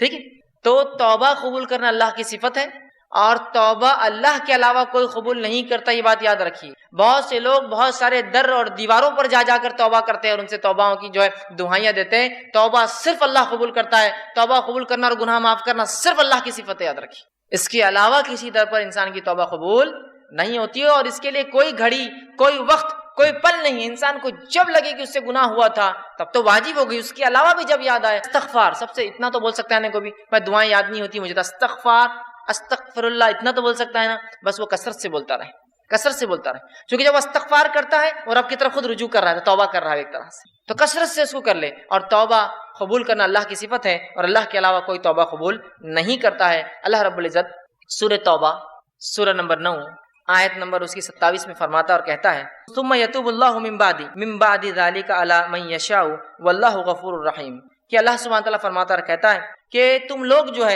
گناہوں کے بعد اللہ سے توبہ کرو، اور اللہ سبحانہ تعالیٰ جس کی توبہ چاہتا ہے پھر قبول کرتا ہے. اللہ تعالیٰ توبہ کو قبول کرنے والا غفور ہے اور رحم کرنے والا ہے، یاد رکھیے. تو ہمیں چاہیے کہ ہم اللہ سے توبہ کریں. دوسری آیت سورہ توبہ سورہ نمبر 9 آیت نمبر 102، اس میں اللہ فرماتا کہتا ہے وآخرون اعترفوا بذنوبہم خلطوا عملا صالحا وآخر سیئا. اللہ فرماتا اور کہتا ہے اور کچھ دیگر لوگ ہیں جنہوں نے اپنے گناہوں کا اقرار کیا ہے، انہوں نے ملا جلا عمل کیا تھا. مطلب ایسے لوگ ہیں جنہوں نے گناہوں کا اقرار کیا اور انہوں نے نیکی اور گناہ دونوں ملا جلا ایک عمل کیا تھا، ایک اچھا اور دوسرا برا. امید ہے کہ اللہ ان کی توبہ قبول فرمائے گا، یقین اللہ بہت بخشنے والا اور رحم کرنے والا ہے. تو جب انسان سے کوئی عمل ہوتا ہے جس میں اچھائی اور برائی انسان دونوں کرتا ہے، نیکی اور بدی دونوں کرتا ہے، تو رب کی طرف وہ رجوع کرے، رب سے وہ توبہ کرے، اور رب انشاءاللہ عزیز اللہ کو ہم توبہ قبول کرنے والا اور معاف کرنے والا ضرور پائیں گے. اسی طرح سے سورہ توبہ سورہ نمبر 9 کی آیت میں 104 میں اللہ نے فرما کہا الم یعلم ان اللہ هو يقبل توبۃ عن عبادہ ویأخذ الصدقات وان اللہ هو التواب الرحیم، کہ اللہ سبحانہ وتعالی فرماتا علم یعلم، کہ اس بات کا تم علم حاصل کر لو، اس بات کو تم جان لو کہ وہ اللہ ہی ہے جو تمہاری توباؤں کو قبول کرتا ہے اور تم سے صدقات کو قبول کرتا ہے، اور اللہ تعالیٰ بہت توبہ قبول کرنے والا اور بہت رحم کرنے والا ہے. تو اللہ ہی جو توبہ قبول کرتا ہے، اللہ ہی ہمارے صدقات کو قبول کرتا ہے، اور اللہ توبہ قبول کرنے والا اور اپنے بندوں پر رحم کرنے والا ہے، یاد رکھیں. اسی طرح ہم دیکھتے ہیں توبہ اور استغفار اتنی اہم چیز ہے کہ انبیاء علیہ السلام نے اپنی قوموں کو توبہ اور استغفار کی دعوت دی. اندازہ لگائیے کیا اہمیت ہے اس توبہ اور استغفار کی، کہ انبیاء علیہ السلام نے اپنی قوموں کو توبہ اور استغفار کی دعوت دی. آئیے کچھ نبیوں کی دعوت آپ کے سامنے رکھتا ہوں. پہلا واقعہ سورہ ہود سورہ نمبر 11 اس کی آیت نمبر 52 میں ہے، جو ہود علیہ السلام نے اپنی قوم کو دعوت دی. کس چیز کی دعوت دی؟ توبہ اور استغفار کی. اللہ رب العزت نے فرمایا اور کہا وَيَا قَوْمِ، اور ہود علیہ السلام نے اپنی قوم سے کہا وَيَا قَوْمِ اسْتَغْفِرُوا رَبَّكُمْ ثُمَّ تُوبُوا إِلَيْهِ، کہ ہود علیہ السلام نے اپنی قوم کا اے میری قوم اللہ سے استغفار کرو، اپنے گناہوں سے معافی مانگو، اپنے گناہوں کے لیے رب سے بخشش کرو، ربکم ثم توبوا الیہ، اور اس کی طرف رجوع کرو، یرسل السماء علیکم مدرارا. تو اگر تم ایسا کرو گے کہ گناہوں سے معافی مانگو گے، بخشش طلب کرو گے، رجوع کرو گے، تو تم دیکھو گے کہ اس بخشش کے تحت، اس بخشش طلب کی وجہ سے اور رجوع کرنے کی وجہ سے اللہ سبحانہ تعالیٰ تمہارے لیے آسمان سے موسلا دھار بارش برسائیں گا جو نفع بخش ہوتی ہے. پھر فرمایا مدرارا وَيَزِدْكُمْ قُوَّةً إِلَىٰ قُوَّتِكُمْ وَلَا تَتَوَلَّوْا مُجْرِمِينَ، اور تمہیں قوت پر قوت عطا کریں گا، اور یقیناً خبردار توبہ کو انکار کر کے، استغفار کا انکار کر کے، اپنے گناہوں سے بخشش طلب نہ کر کے مجرموں میں شامل نہ ہو جانا. تو یہاں ہود علیہ السلام اپنی قوم کو دعوت دے رہے ہیں، اور قوم کو دعوت دے کر بتا رہے ہیں توبہ کے بارے میں، اور کہہ رہے ہیں اے میری قوم توبہ کرو، استغفار کرو، رب کی طرف رجوع کرو، تو تم پاؤں گے کہ تمہیں اللہ رب العزت آسمان سے بارش برسائیں گا، اور قوت میں اضافہ دیں گا، تمہاری زیادتی کر دیں گا، تم پہ قوت پر قوت عطا فرمائیں گا، اور جو ہے اگر ایسا نہ کیا تو تم مجرم بن جاؤ گے، ایک مجرم قوم میں شامل ہو جاؤ گے۔ تو یہاں ہود علیہ الصلوۃ والسلام اپنی قوم کو دعوت دے رہے ہیں، توبہ کی دعوت دے رہے ہیں، استغفار کی دعوت دے رہے ہیں، اور توبہ اور استغفار نہ کرنے سے مجرم بننے کے بارے میں جو ہے بتا رہے ہیں۔ اسی طرح ہم دیکھتے ہیں سورہ ہود ہی میں سورہ نمبر 11 آیت نمبر 61 میں صالح علیہ الصلوۃ والسلام کی دعوت کا تذکرہ قرآن نے کیا۔ آپ کی دعوت کے بارے میں قرآن کہتا ہے اور بتاتا ہے، جو سورہ ہود سورہ نمبر 11 آیت نمبر 61 میں اللہ نے فرمایا هو انشأکم من الارض واستعمرکم فیہا واستغفروا ثم توبوا الیہ۔ اللہ رب العزت فرماتا ہے صالح علیہ السلام اپنی قوم کو دعوت دے اور کہہ رہے ہیں هو انشأکم من الارض، کہ وہ کہہ رہے ہیں اسی نے تمہیں زمین میں پیدا کیا، واستعمر، اور تمہیں پھر جو ہے اس زمین کے اوپر آباد کر دیا اور بسا دیا، اور پھر فرماتے ہیں اس سے بخشش مانگو اور اس کے آگے توبہ کرو۔ وہ کہتے ہیں کہ فیہا واستغفروہ، کہ تم اس سے استغفار کرو، ثم توبوا الیہ، اور اے میری قوم اللہ کی طرف رجوع کرو، لوٹو۔ تو یہاں ہم دیکھ رہے ہیں صالح علیہ الصلوۃ والسلام نے اپنی قوم کو دعوت دی اور اللہ کی طرف رجوع کرنے کا، توبہ کرنے کا حکم دیا۔ آئیے آگے بڑھتے ہیں۔ شعیب علیہ الصلوۃ والسلام کے بارے میں اللہ نے فرمایا سورہ ہود ہی میں سورہ نمبر 11 آیت نمبر 90 میں، اور کہا واستغفروا ربکم ثم توبوا الیہ، کہ پھر شعیب علیہ السلام نے اپنی قوم کو دعوت دی اور کہا اے میری قوم اللہ سے استغفار کرو، اپنے گناہوں کی بخشش طلب کرو اور اس کی طرف رجوع کرو، اس کی طرف پلٹ آؤ، اپنے گناہوں سے جو ہے معافی مانگو۔ اب انبیاء علیہ الصلوۃ والسلام نے نہ صرف قوموں کو توبہ اور استغفار کی دعوت دی، بلکہ انبیاء علیہ الصلوۃ والسلام نے خود بھی اللہ سے توبہ کی جب ان سے چھوٹی موٹی خطائیں اور لرزشیں ہو جاتی تھی۔ نہ صرف دعوت دی بلکہ خود بھی جب چھوٹی موٹی لرزشیں اور خطائیں ہو جاتی تو انہوں نے بھی اللہ سے توبہ کیا، جس کے تعلق سے مشہور واقعہ ہے آدم علیہ الصلوۃ والسلام کا، جس کے تعلق سے سورہ بقرہ سورہ نمبر 2 آیت نمبر 37 میں اللہ رب العزت فرمایا اور کہا فَتَلَقَّى آدَمُ مِن رَبِّهِ كَلِمَاتٍ فَتَابَ عَلَيْهِ، تو آدم علیہ السلام کو جب وہ خطا ہوئی کہ جو انہوں نے وہ پھل کھا لیا جس سے منع کیا گیا تھا، تو اللہ نے کہا پھر ہم نے آدم کو کلمات سکھائے اور وہ آدم نے کلمات ادا کیے تاکہ جو ہے فتاب علیہ، اور پھر ہم نے ہمارے طرف آدم نے رجوع کیا اور ہم نے آدم علیہ السلام کو معاف کیا۔ تو آدم علیہ السلام نے خطا کی، اللہ سے معافی مانگی۔ تو انبیاء نے نہ صرف دعوت دی استغفار کی، بلکہ ان سے بھی اگر چھوٹی موٹی لرزشیں ہو جائے تو فوراً جو اللہ رب العزت سے انہوں نے رجوع کیا، استغفار کیا اور توبہ کیا۔ دوسرا واقعہ نوح علیہ الصلوۃ والسلام کا، جب نوح علیہ الصلوۃ والسلام کے زمانے میں جو ہے عذاب آیا، اللہ کا بارش برسی آسمان سے اور زمین سے خوب پانی نکلا، تو نوح علیہ السلام نے اپنے بیٹے سے کہا میرے بیٹے تم بھی اس کشتی میں سوار ہو جاؤ، اس لیے کہ اس سفینہ اس کشتی کے علاوہ اب کوئی نجات کا ذریعہ نہیں ہوگا۔ اور نوح علیہ السلام بھی مکالمہ کر ہی رہے تو بیٹے نے کہا کہ اے میرے والد میں بہت اونچی چوٹی پر چڑھ جاؤں گا، یہاں تک پانی نہیں آئے گا۔ اور اسی مکالمے کے بیچ ایک لہر آئی اور نوح علیہ السلام کا بیٹا اس عذاب میں جو ہے مبتلا ہو گیا۔ جب عذاب میں مبتلا ہوا تو نوح علیہ السلام نے اللہ سے دعا کی کہ اللہ میرا بیٹا تو میرے اہل میں سے تھا، پھر کیوں نہیں بچا؟ تو نوح علیہ السلام کی اس بات پہ اللہ رب العزت ناراض ہوا کہ نوح علیہ السلام نے ایسے کیسے سوال کر دیا اللہ سے، اللہ بہتر جانتا تھا۔ تو اللہ نے جواب دیا اور نوح سے کہا، سنیے واقعے کو، سورہ ہود سورہ نمبر 11 آیت 47 میں اللہ نے فرمایا قال ربی انی اعوذ بک ان اسالک ما لیس لی بہ علم، کہ نوح علیہ السلام نے جب یہ بات کہہ دی اللہ ناراض ہوا تو فوراً نوح علیہ السلام نے اللہ سے گزارش کی، دعا کی، کہا قال ربی انی اعوذ بک، اے اللہ میں تیری پناہ میں آتا ہوں، ان اسالک ما لیس بہ علم، کہ ایسا میں نے تجھ سے سوال کر لیا جس کے بارے میں مجھے علم نہیں تھا، تو بہتر جانتا تھا کہ تو نے کیوں کیا میرے بیٹے کے ساتھ، لیکن نوح علیہ السلام چونکہ سوال کر گزرے تھے تو فوراً جیسی اللہ کی ناراضگی کا علم ہوا کہ اللہ میں تجھ میں پناہ مانگتا ہوں کہ میں نے ایسا سوال تجھ سے کیا جس کے بارے میں اللہ مجھے علم نہیں تھا۔ آگے فرماتے علم وَإِلَّا اسْتَغْفِرْ لِي وَتَرْحَمْنِي أَكُن مِّنَ الْخَاسِرِينَ، اور میں تجھ سے توبہ کرتا ہوں، تجھ سے بخشش طلب کرتا ہوں اور تجھ سے رحم طلب کرتا ہوں، اگر ایسا نہ ہوا تو میں تو خسارہ اٹھانے والوں میں سے ہو جاؤں گا اللہ۔ پھر اللہ رب العزت نے نوح علیہ الصلوۃ والسلام کی توبہ قبول کی۔ آپ نے ایک سوال کیا تھا، اللہ رب العزت کو ناپسندیدہ گزرا کہ جب اللہ نے عذاب میں ڈال دیا، مبتلا کر دیا آپ کے بیٹے کو، آپ نے سوال نہیں کرنا چاہیے، لیکن بیٹا تھا، سوال آیا ذہن میں کہ کیا بات ہے، جب سوال کر بیٹھے تو اللہ رب العزت نے جواب دیا نوح کہ تمہیں یہ حق نہیں تھا، اور اے نوح بلکہ قرآن کے الفاظ تو اتنے سخت ہیں، اے نوح جاہلوں میں سے نہ ہو جاؤ ایسے سوال کر کے۔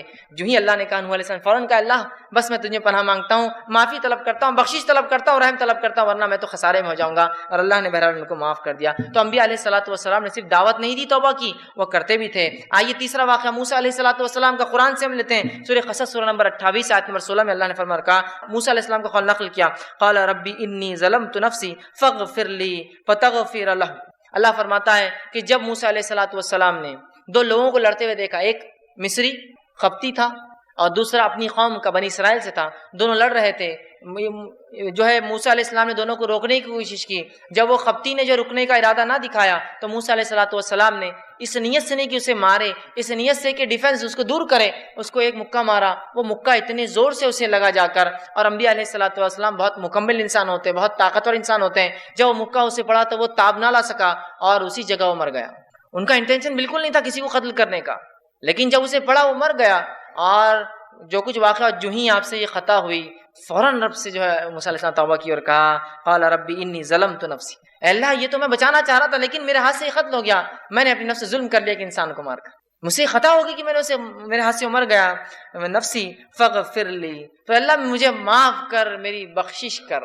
دیکھیے فاغفر لی، میری بخشش کر تو، اور اللہ نے فرمایا فغفر لہ، تو ہم نے اسے معاف کر دیا، اس لیے کہ اس نے ہم سے معافی مانگی۔ تو اس سے ایک بات یہ بھی پتہ چلتی ہے، اگر آپ ان انٹینشنل بھی کوئی کام کرے جو غلط ہو جائے، کسی کو نقصان پہنچ جائے، اس کے لیے بھی اللہ سے توبہ کرنا پڑے گی۔ ان انٹینشنلی آپ کا مقصد نہیں تھا، کسی کو آپ ہٹا رہے تھے، بھائی صاحب تھوڑا ہٹ جائیے، وہ گر گیا تو ضرور اللہ سے معافی مانگی، اللہ میرا ارادہ نہیں تھا لیکن پھر بھی وہ گر گیا، سمجھ رہے آپ؟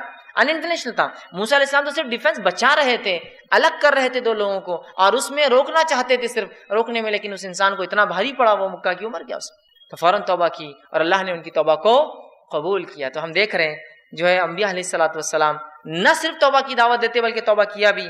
آئیے ایک اور واقعہ سنیے قرآن سے، موسیٰ علیہ السلام کا واقعہ ہی ہے۔ موسیٰ علیہ السلام نے اللہ سے ضد کی اور کہا اللہ میں دیکھنا چاہتا ہوں آپ کو۔ اللہ نے کہا موسیٰ تم نہیں تاب لا پاؤں گے، کہا نہیں پھر بھی میں کوشش کروں گا۔ اچھا کل اچھا ٹھیک ہے، میری ایک تجلی جو ہے اس پہاڑ پر ظاہر ہوں گی، اگر تم وہ تجلی نہیں اس پہاڑ کو دیکھ پائے، جب میری تجلی اس پر طاری ہوں گی تو تم مجھے دیکھ پاؤں گے پھر۔ کہا ٹھیک ہے، اور جو ہی تجلی کا ایک حصہ اس پہ آیا وہ پہاڑ ریزہ ریزہ ہو کے برباد ہو گیا اور موسیٰ علیہ السلام بے ہوش ہو کے گر گئے۔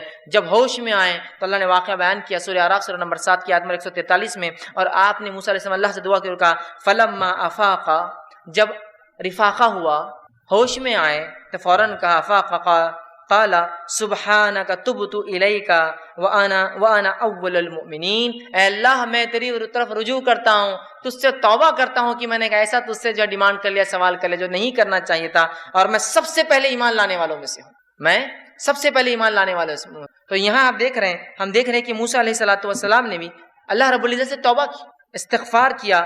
تو توبہ اور استغفار نہ صرف انبیاء نے دعوت دی بلکہ ان کی صفت بھی ہے، اور ایسے بہت سارے واقعات، اتنا وقت نہیں ہے کہ میں تمام واقعات انبیاء کے رکھوں۔ آئیے توبہ اور استغفار کے فائدے کیا ہوتے ہیں، اگر انسان توبہ کرتا ہے، استغفار کرتا ہے تو کیا بینیفٹس اس کو ملتے ہیں اس چیز کے، وہ بھی ہم دیکھتے ہیں۔ چلیے آئیے، اللہ رب العزت سے جب ایک بندہ توبہ کرتا ہے، استغفار کرتا ہے، تو بہت سارے دنیا کے فائدے اور بہت سارے آخرت کے فائدے اٹھاتا ہے۔ یہ فائدوں کو میں اس لیے رکھ رہا ہوں جس کو فضائل کہتے ہیں، یہ فضائل جاننے سے انشاءاللہ عزیز ہمارے دل میں ایک جذبہ پیدا ہوگا توبہ اور استغفار کا، اور نہ صرف ہم اپنے گناہوں پر توبہ اور استغفار کریں گے جو کہ ہم بھول چکے ہیں توبہ اور استغفار اپنے گناہوں پر بھی، بلکہ ہم گناہوں کے علاوہ بھی توبہ اور استغفار کو اپنے زندگی کا معمول بنا لیں گے انشاءاللہ۔ تو آئیے کچھ فضائل دیکھتے ہیں توبہ کے۔ پہلا فائدہ توبہ کا وہ یہ ہے کہ جو لوگ توبہ کرتے ہیں، اللہ سے اس کی طرف پلٹتے استغفار کرتے ہیں، وہ اللہ کے محبوب ترین بندے ہیں، پسندیدہ لوگ ہیں۔ اور اللہ رب العزت قرآن میں فرماتا ہے سورہ بقرہ سورہ نمبر 2 آیت نمبر 222 میں اللہ فرماتا ہے اور کہتا ہے ان اللہ یحب التوابین و یحب المتطہرین، اللہ توبہ قبول کرنے والوں کو، رجوع کرنے والوں کو، گناہوں سے پلٹنے والوں کو، اور پاکیزہ رہنے والوں کو، صاف ستھرے رہنے والوں کو پسند کرتا ہے۔ تو توبہ کرنے کا پہلا فائدہ، اللہ کی محبت انسان کو حاصل ہوتی ہے اور اس کے محبوب بندوں میں اس کا شمار ہوتا ہے، اس لیے کہ اللہ محبوب کو رکھتا ہے، پسند کرتا ہے توبہ کرنے والوں کو۔ دوسرا فائدہ توبہ کرنے کا جو کہ انسان کو ملتا ہے وہ کیا ہے؟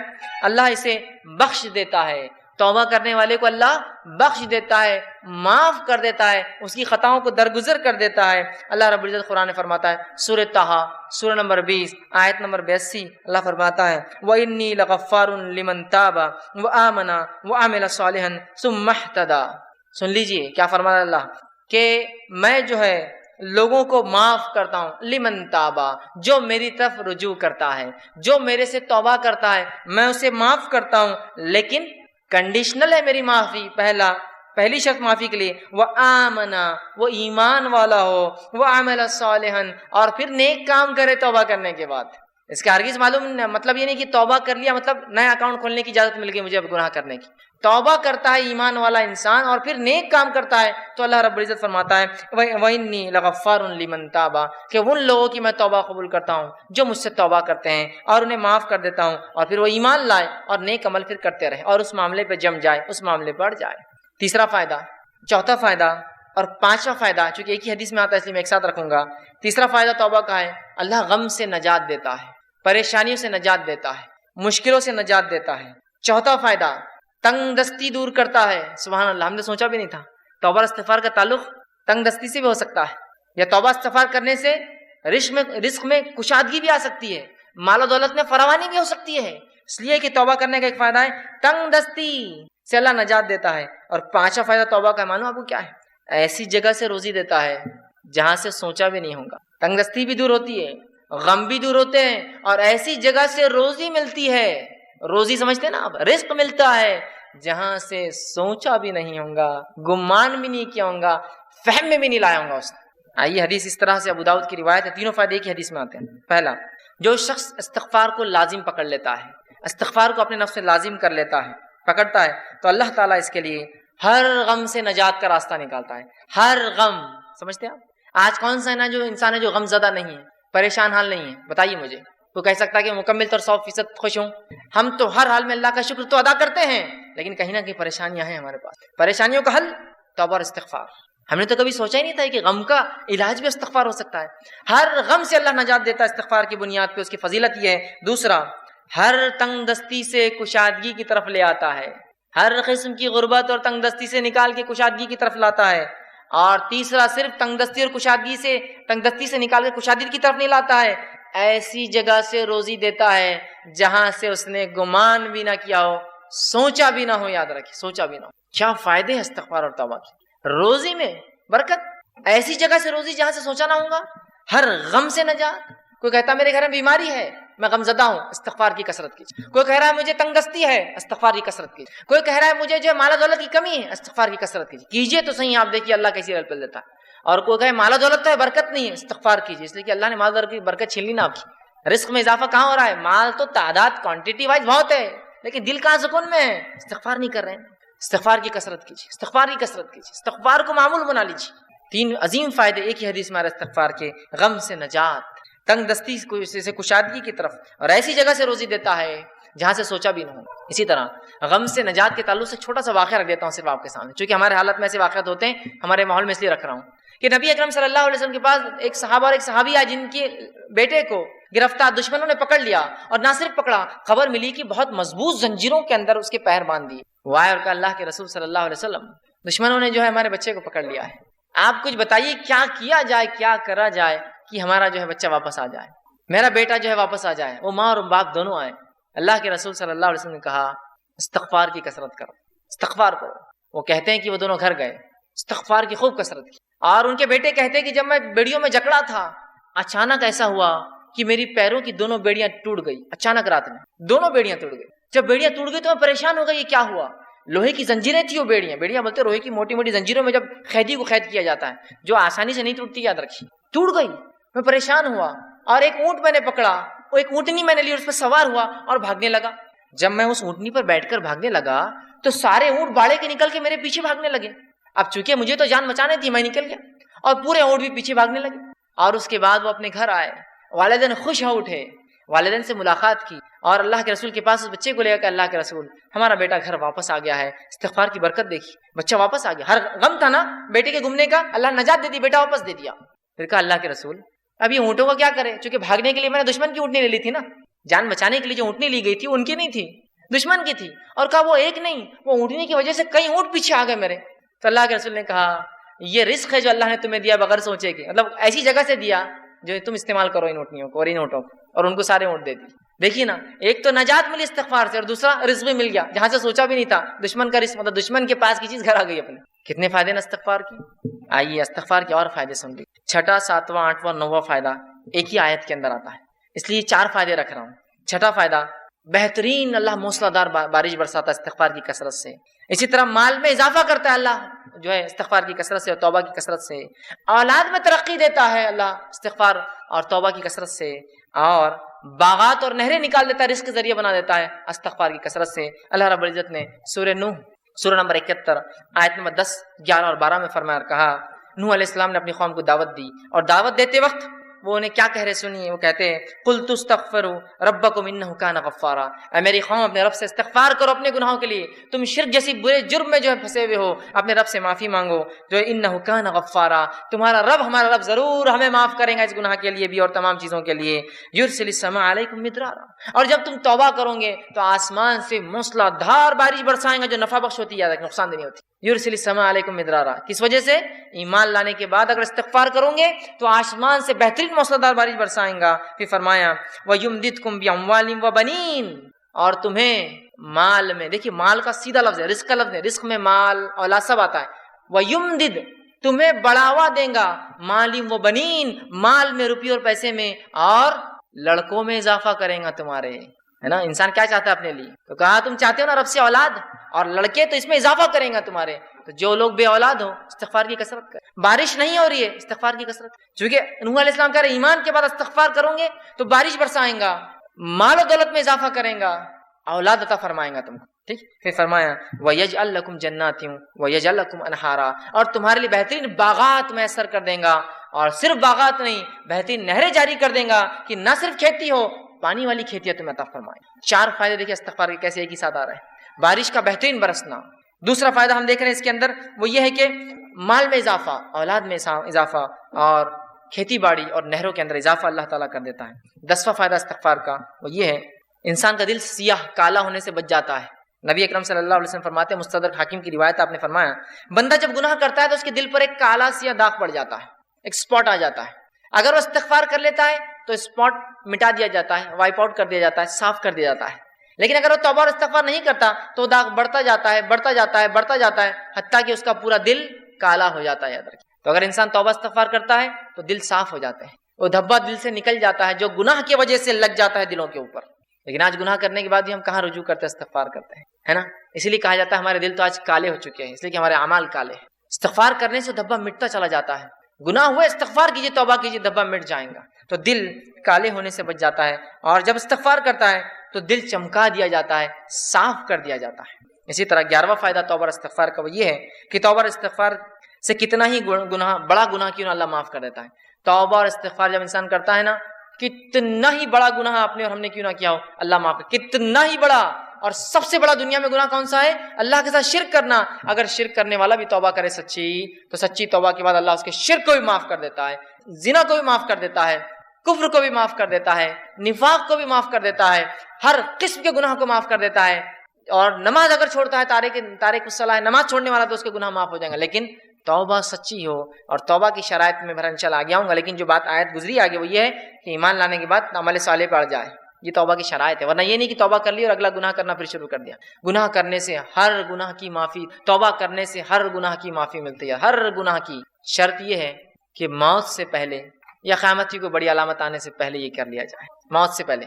اس لیے کہ آپ نے حدیث فرمایا جب خرخراہٹ کی آواز گلے میں شروع ہوتی نا، نزات کی حالت، موت سے قریب خر آواز آتی ہے گلے سے، انسان مرنے قریب ہوتا ہے، تو تب کی گئی توبہ قبول نہیں ہوتی ہے. اس لیے کہ فرعون نے بھی توبہ کی تھی جب وہ غرق ہو رہا تھا، صحیح بخاری کی روایت، غرق ہو رہا تھا، موت دیکھ چکا تھا، توبہ کی، اللہ نے توبہ قبول نہیں کی اور ڈوب کو مارا گیا. کیوں؟ تو ڈوبتے وقت کہا میں ایمان لایا موسیٰ اور ہارون کے رب پر، کام نہیں آئی لیکن توبہ.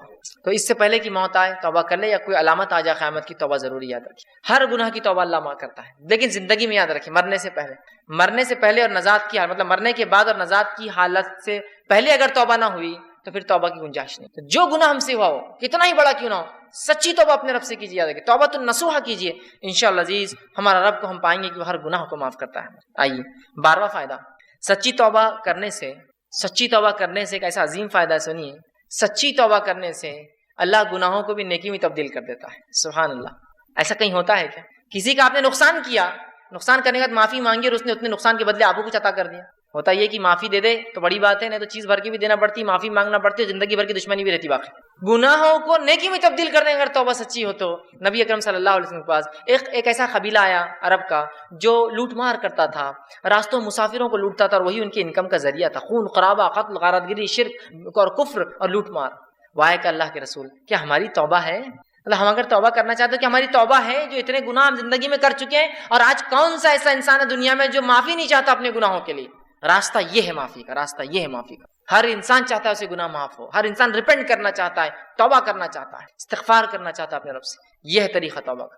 تو کہا ہماری کوئی توبہ ہے؟ تو اللہ رب العزت نے ایک پوری طویل آیت نازل کی کہ وہ لوگ جو کفر کرتے ہیں، قتل کرتے ہیں، ٹھیک ہے، اور جو ہے اسی میں جو ہے کفر اور شرک اور قتل و غارت گری میں ان کی موت آ جاتی ہے، تو اللہ ان سے عذاب کو نہیں ہٹائیں گا۔ لیکن آگے فرمایا جو کہ جو ہے آیت اس طرح سے اللہ فرماتا ہے الا من تاب وعمل عملا صالحا فاولئک یبدل اللہ سیئاتہم حسنات وکان اللہ غفورا رحیما۔ اللہ نے فرمایا الا من تاب، ان گناہوں کے بعد اگر کوئی توبہ کر لے، شرک کیا تھا، قتل کیا تھا، جو کچھ کیا تھا، اگر توبہ کر لے، وآمنا، اور پہلی شرط ایمان لائے، اور الحمدللہ ہم تو مسلمان ہیں تو ایمان والے ہم ہیں ہی، اس کے بعد دوسری شرط وعمل عملا صالحا، اور اس کے بعد نیک کام شروع کر دے، عمل صالحا، فاولئک، تو اللہ پھر اس عمل کے بدلے کی ایمان والا ہے، سچی توبہ کیا، اولئک یبدل اللہ سیئاتہم، تو اللہ بدل دیں گا ان کے گناہوں کو حسنات، نیکیوں کے اندر، سبحان اللہ۔ اور آگے فرمایا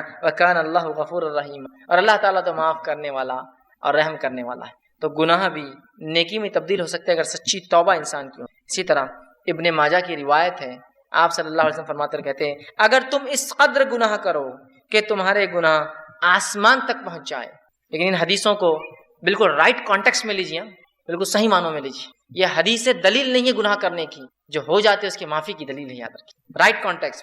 تو اللہ کے رسول فرماتے ہیں کہ اگر تمہارے گناہ آسمانوں تک بھی اگر چھوئیں گے، ٹھیک ہے، اگر تم اس قدر گناہ کرو کہ تمہارے گناہ آسمانوں تک پہنچ جائیں گے، پھر تم توبہ کر لو تو اللہ تمہاری توبہ کو قبول کرے گا۔ اگر کسی انسان نے ایسے بھی گناہ کیے ہو جو آسمانوں تک چھو رہے جا کر، لیکن وہ اللہ کی ذات سے ان گناہوں پہ کبھی نا امید نہ ہو، یاد رکھیے، بلکہ اگر سچی توبہ کرتا ہے تو انشاءاللہ عزیز اپنے رب کو وہ توبہ قبول کرنے والا اور معاف کرنے والا ضرور پائیں گا، یاد رکھیے، لیکن توبہ سچی ہو، اس کے شرائط کے ساتھ، یاد رکھیے۔ چلیے آئیے آگے، 13ویں چیز، 13واں فائدہ جو ہم توبہ کا فائدہ اٹھاتے ہیں اور جو ہے استغفار کا، آدمی سچی توبہ کی وجہ سے جنت کا مستحق بن جاتا ہے، سچی توبہ کی وجہ سے جنت کا مستحق بن جاتا ہے۔ اللہ رب العزت نے سورہ تحریم سورہ نمبر 66 آیت نمبر 8 میں فرمایا یا ایھا الذین آمنوا توبوا الی اللہ توبۃ نصوحا، اے وہ لوگوں جو ایمان لائے ہو اللہ سے سچی توبہ کرو، سچا رجوع کرو، سچے ڈھنگ سے اس کی طرف پلٹو اور گناہوں سے اپنی معافی مانگو، تو نصوحا عسیٰ ربکم ان یکفر عنکم سیئاتکم، تو ہو سکتا ہے تمہارا رب پھر تم سے تمہارے گناہوں کی مغفرت کر دے، اس کا کفارہ کر دے، اسے معاف کر دے، سیئاتکم ویدخلکم جنات تجری من تحتها الانہار، اور تمہیں ایسی جنتوں میں داخل کر دے جس کے نیچے ندیاں نہریں بہتی ہیں۔ توبہ کرنے کا فائدہ، انسان جنت کا مستحق بن جاتا ہے۔ 14واں اور آخری فائدہ جو آج میں رکھوں گا توبہ کا وہ یہ ہے، جب انسان سچی توبہ کرتا ہے، سچے طور سے ندامت ہوتا ہے، توبہ کرتا ہے، تو جو ہے اللہ رب العزت جو ہے اس سے خوش ہوتا ہے۔ انسان جب توبہ کرتا ہے تو اللہ خوش ہوتا ہے، ناراض نہیں ہوتا۔ ہاں ناراض تو ان سے ہوتا ہے جو گناہ کرے اور اڑ جائے اس پر، لیکن جو توبہ کرتے ہیں اللہ خوش ہوتا ہے۔ حدیث کے الفاظ اس طرح سے ہیں جو توبہ کے بارے میں نبی اکرم صلی اللہ علیہ وسلم فرماتے ہیں کہ اللہ خوش ہوتا ہے، اور حدیث اس طرح سے ہیں جو صحیح بخاری کی روایت ہے، آپ صلی اللہ علیہ وسلم فرماتے ہیں کہ اللہ اپنے بندے کی توبہ پر ایسا خوش ہوتا ہے، جب بندہ توبہ کرتا اللہ ایسا خوش ہوتا ہے جیسے کہ ایک شخص سفر پر نکلا ہو، مسافر ہو، سفر کر کے چل جا رہا ہو، اور ایک جگہ اپنے اونٹ کو باندھے اور لیٹ جائے ریگستان کے بیچ میں، اور جب وہ جاگے تو اس کا اونٹ چلا جائے، وہ تھوڑا نکل کر ڈھونڈتا ہے اپنے اونٹ کو، اس کا اونٹ اسے نظر نہیں آتا، تو پھر وہ واپس آتا ہے اور سوچتا ہے کہ اب ریگستان میں گھوم کے مرنے سے اچھا ہے جہاں لیٹا تھا اس چھوٹے درخت کے نیچے لیٹ جاؤں تو مجھے موت آ جائے، کیونکہ اب ریگستان میں اونٹ گھومنا مطلب موت ہے اور کوئی راستہ نہیں۔ وہ آ کر لیٹ جاتا ہے، اور جب لیٹ جاتا ہے تھوڑی دیر بعد دیکھتا ہے تو اس کا اونٹ پورے مال کے ساتھ جوں کا تو کھڑا ہے۔ ایک تو ریگستان، اس پر اکیلا مسافر، اور اس پر اونٹ کا واپس آنا، یہ بہت تعجب کی بات ہے۔ جو لوگ عرب ہے وہ جانتے ہیں، جو لوگ اونٹ پالتے ہیں وہ جانتے ہیں اونٹ کبھی زندگی میں پالتو نہیں ہوتا، اس لیے حدیث میں آپ نے فرمایا قرآن جو شخص حفظ کرتا ہے اسے پکڑ کر رکھے، اس لیے کہ قرآن کا حفظ ایسے ذہن سے نکلتا ہے جیسے اونٹ مالک سے نکل کر بھاگ جاتا ہے۔ ایک اونٹ کو آپ 100 سال پالیے، 100 سال بعد رسی ایک بار کھلی چھوڑیے، ایسے بھاگے گا کہ کبھی واپس لوٹ کر نہیں آئے گا، لیکن اس کا اونٹ واپس مال کے ساتھ آ جاتا ہے، اس سے بڑی خوشی کی بات کیا، اور وہ خوشی سے جم اٹھتا ہے اور کہتا ہے خوشی میں اے اللہ میں تیرا رب اور تو میرا بندہ، خوشی میں، کیونکہ اس کو سمجھتا نہیں کیا بولوں اس خوشی کے اندر، تو کہتا ہے اللہ میں تیرا رب اور تو میرا بندہ۔ اس آدمی سے بھی زیادہ اللہ خوش ہوتا ہے جب کوئی شخص توبہ کرتا ہے، اس آدمی سے بھی زیادہ اللہ خوش ہوتا ہے جب کوئی شخص توبہ کرتا ہے۔ دیکھ رہے ہیں آپ توبہ کیا فضیلت، اللہ خوش ہوتا ہے توبہ کرنے والوں سے، اور بہت ناراض اور غضبناک ہوتا ہے، عذاب نازل کرتا ہے جو گناہوں پہ گناہ کرتے ہیں۔ اور انسان ہونے کے ناطے کیا گناہ ہم سے نہیں ہوتے، کیا گناہ نہیں ہوتے ہماری آنکھوں سے، ہمارے ہاتھ سے، ہماری زبان سے، ہمارے کانوں سے، ہمارے جسم سے، لیکن رب سے ہم فوراً کر لیں استغفر اللہ، پتہ نہیں کیا ہو گیا، کوئی چیز نقصان پہنچ گیا، کسی جانور کو نقصان پہنچ گیا، کسی انسان کو پہنچ گیا ہوں، میں نہیں جانتا ہوں، میری گاڑی کہیں کھڑی تھی، کسی کو تکلیف ہو گئی ہوں گی، استغفار کا ورد کر رہا ہوں، استغفر اللہ، ہو گیا گناہ معاف، آئندہ وہ غلطی نہیں کرنا چاہیے، لیکن انون ہم کو نہیں پتا ہم سے کیا ہو رہا ہے، کتنی خطائیں غلطیاں ہو جاتی، بس ورد کرتے رہیے، اپنے ایک معمول بنا لیں ہم. تو آپ صلی اللہ علیہ وسلم فرماتے اس سے زیادہ اللہ خوش ہوتا ہے اس آدمی سے جب کوئی انسان اپنے رب کی طرف رجوع کرتا ہے اور توبہ کرتا ہے، پلٹتا ہے، گناہوں سے معافی مانگتا ہے. ابن القیم رحمہ اللہ جو ہے کتاب ہے ان کی لکھی ہوئی مدراج سالکین، اس کے اندر بہت اچھی بات نقل کرتے ہیں، انشاءاللہ اس کتاب کا میں پورا وہ پریفیس وہ جملہ آپ کے سامنے نقل کرتا ہوں. وہ لکھتے ہیں اور کہتے ہیں توبہ کے بارے میں کہ توبہ ہی دین کی حقیقت ہے. وہ لکھتے ہیں اور کہتے ہیں، فرماتے ہیں، آپ نے فرمایا اور کہا، فرماتے ہیں کہ دین اسلام کی حقیقت، توبہ دین اسلام کی حقیقت ہے اور سارے کام، سارا دین توبہ میں داخل ہے. توبہ اتنی اہم چیز ہے کہ سارے کام اور سارا دین توبہ میں داخل ہے.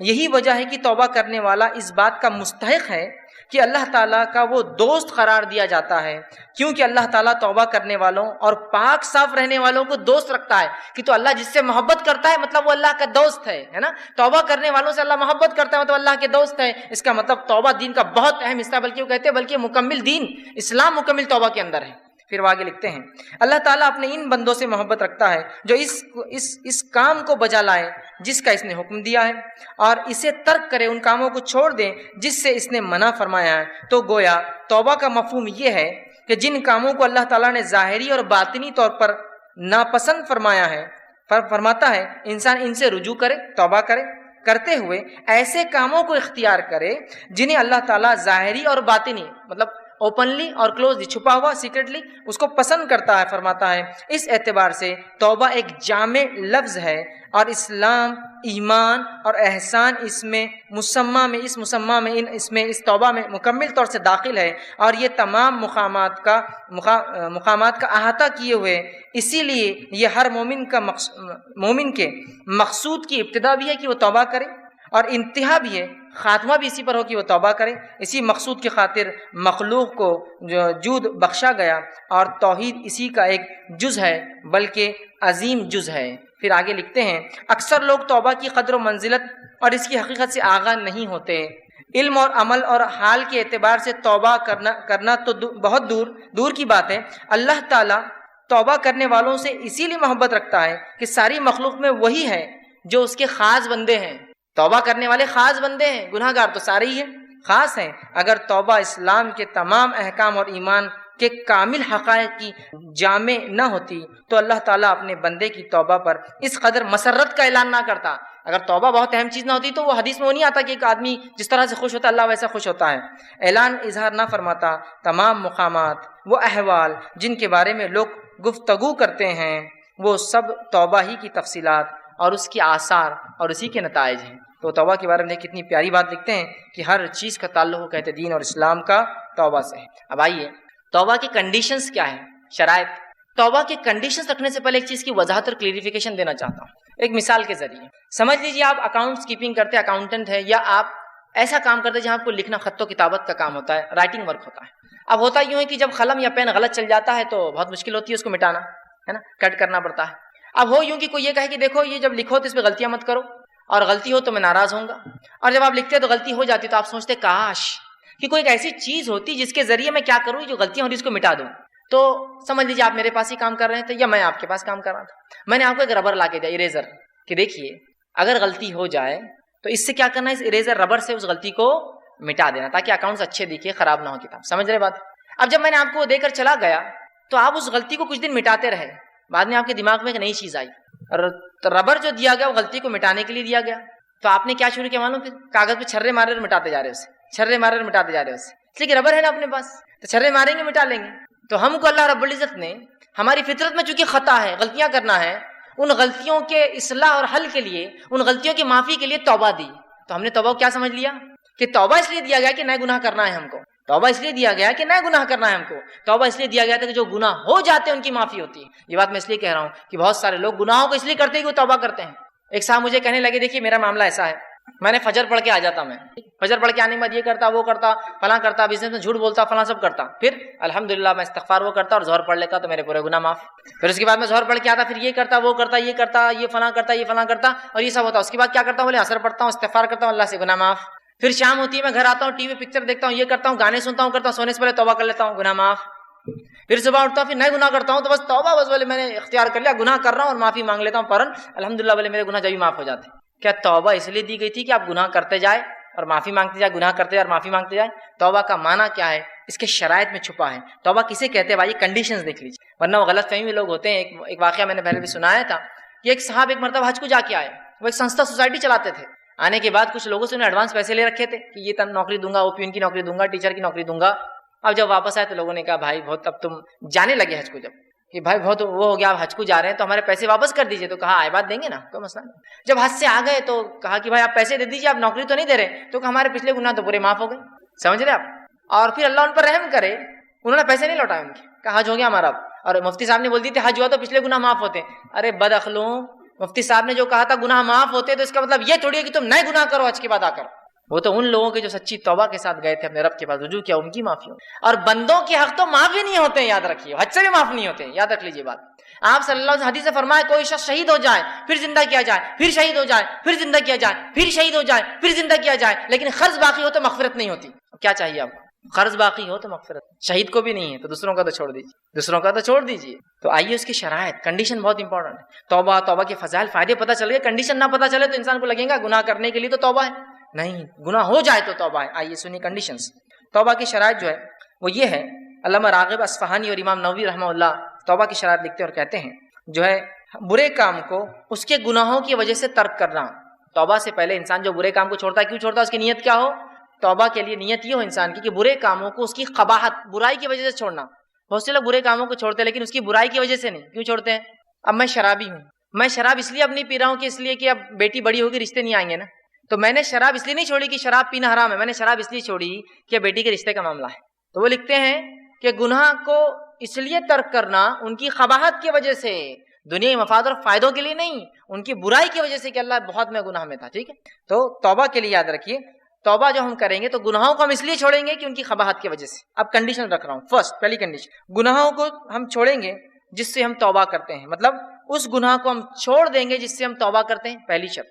دوسری شرط وہ یہ ہے, اس گناہ پر ندامت ہم کریں گے, نادم ہوں گے. پہلا ہم اس گناہ کو چھوڑ دیں گے جس کے بارے میں ہم توبہ کر رہے ہیں, اس گناہ پر ہم نادم ہوں گے جس گناہ کو ہم نے کیا تھا. اور تیسری شرط یہ ہے کہ جو ہے یہ پختہ ارادہ کریں گے کہ اگلی بار وہ گناہ نہ ہو. یہ تین کنڈیشن ہوں گے تو توبہ قابل قبول ہے. تو وہ شخص حج کو جا کے آیا اس نیت سے کہ اگلے گناہ کروں گا, تو کیا اس کی توبہ قبول ہوئی؟ نہیں, وہ فیل گیا. اس لیے کہ توبہ کی پہلی شرط کہ گناہ کو چھوڑے, اس نے تو گناہ کرنے کے لیے توبہ کی.